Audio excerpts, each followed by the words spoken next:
আজকে class 8-এর physical সায়েন্সের hit চ্যাপ্টারের সি ব্রিজ বলে যে টপিকটা আছে সেই সি ব্রিজ ব্যাপারটা আজকে আমি বোঝাবো, যেটা কিভাবে ফর্ম করে, এর সায়েন্টিফিক রিজন কি। সি ব্রিজ মানে হলো অ্যাকচুয়ালি ওই সমুদ্র থেকে যে এয়ারটা ল্যান্ডের দিকে ঢোকে সেইটাকে সি ব্রিজ বলে। তো এই সি ব্রিজের রিজনটা মানে কিভাবে ফর্মেশন হয়, প্রতিদিন কিভাবে সি ব্রিজ তৈরি হয়, কেন হাওয়াটা সমুদ্র থেকে ল্যান্ডের দিকে আসে, এই ব্যাপারটা আমরা জানব। তো আমি প্রথমেই এইভাবে একটা লাইন ড্র করছি, স্ট্রেট লাইন, যার একদিকে আমি লিখছি ল্যান্ড।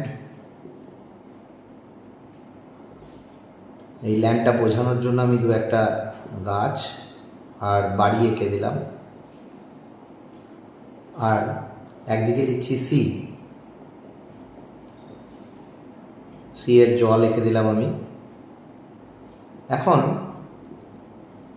দিনের বেলা সূর্য আমাদের আর্থে হিট পাঠাচ্ছে, ল্যান্ডেও যেমন হিট পাঠাচ্ছে তেমনি সিতেও হিট পাঠাচ্ছে।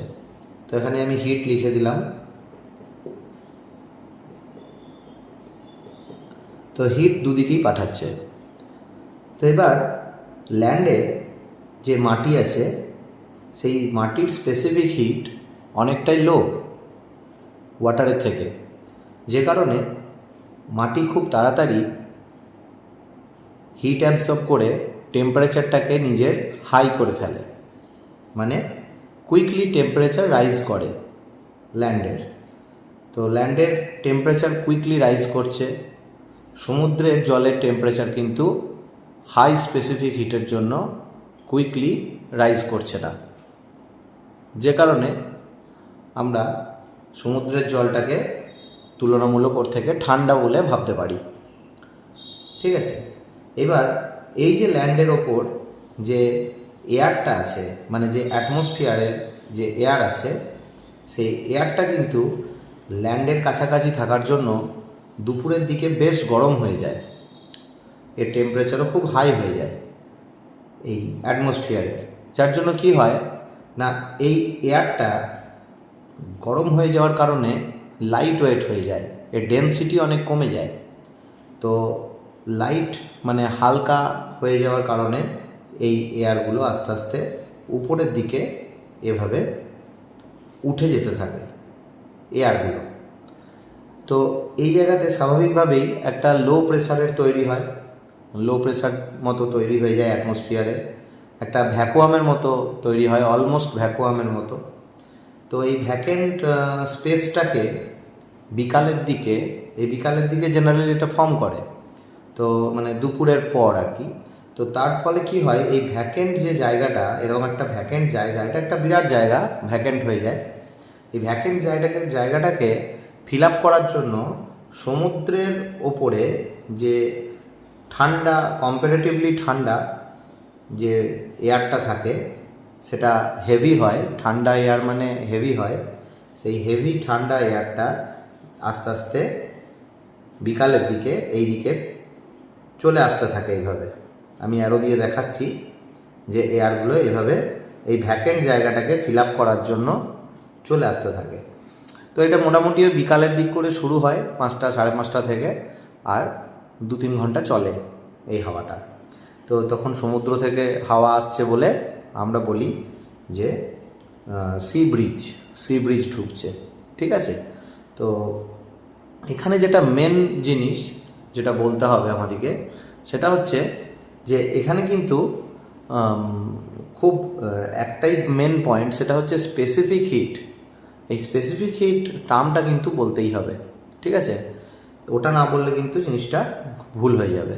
তো স্পেসিফিক হিট জলের খুব হাই, এবং ল্যান্ডের কম, এই টার্মটা ইউজ করতেই হবে। ঠিক আছে, এই যে how sea breeze is formed, এইভাবে কোশ্চেনটা আসতে পারে পরীক্ষায়। তো এর উত্তরটা এইভাবে হবে, land has lower specific hit than water. তো আমি এটা আন্ডারলাইন করে দিয়েছি এই লাইনটা, কারণ এটা হচ্ছে মেন লাইন এটা। তো এখানে যে ল্যান্ড হ্যাজ লোয়ার স্পেসিফিক হিটটা ল্যান্ডের কম ওয়াটারের থেকে, এটা প্রথমেই লিখে দেওয়া হলো। তো এরপর so in the day time heat coming from sun is absorbed more quickly by land than sea. তার মানে কি না, যেটা সূর্য থেকে যে হিটটা আসছে সেই হিটটা দিনের বেলাতে ল্যান্ড কুইকলি অ্যাবজর্ব করতে পারে, হ্যাঁ, due to low specific heat. তো কুইকলি অ্যাবজর্ব করছে কার থেকে কুইকলি না, সমুদ্রের জলের থেকে, সমুদ্রের জলের থেকে অনেক তাড়াতাড়ি অ্যাবজর্ব করছে। And temperature of land become higher than sea. তাহলে একই সময়ে এটা মোটামুটি ওই দুপুর করে বা বিকালের দিক করে হয়, টেম্পারেচারটা ল্যান্ডের অনেক বেশি হয়ে যায়, ঠিক আছে, সমুদ্রের থেকে। So the air just above the land become hotter. তার মানে যে ল্যান্ডের ওপরে যে এয়ারটা আছে সেটা হটার হয়ে যাচ্ছে। অ্যান্ড লাইট ওয়েট, হটার হয়ে গেলেই গ্যাসিয়াস সাবস্টেন্স লাইট ওয়েট হয়ে যাবে, ঠিক আছে। অ্যান্ড গোজ আপওয়ার্ড, হালকা হয়ে যাওয়ার জন্য উপর দিকে উঠে যাচ্ছে। And hence A low pressure region is created above land. তাহলে ল্যান্ডের ওপর একটা ভ্যাকেন্ট জায়গা, একটা লো প্রেসার জায়গা ক্রিয়েট হয়ে যাচ্ছে, ঠিক আছে। Which is filled up by cold heavy air coming from sea. সমুদ্রের ওপরে তখনও ঠান্ডা বাতাস আছে এবং সেই ঠান্ডা ভারী বাতাসটা ল্যান্ডের দিকে আস্তে আস্তে ঢুকছে, এটাই সি ব্রিজ। তো this flow of wind from sea to land starts in the afternoon and continue for 2 or 3 hours, ঠিক আছে। এটাই হচ্ছে অ্যান্সারটা।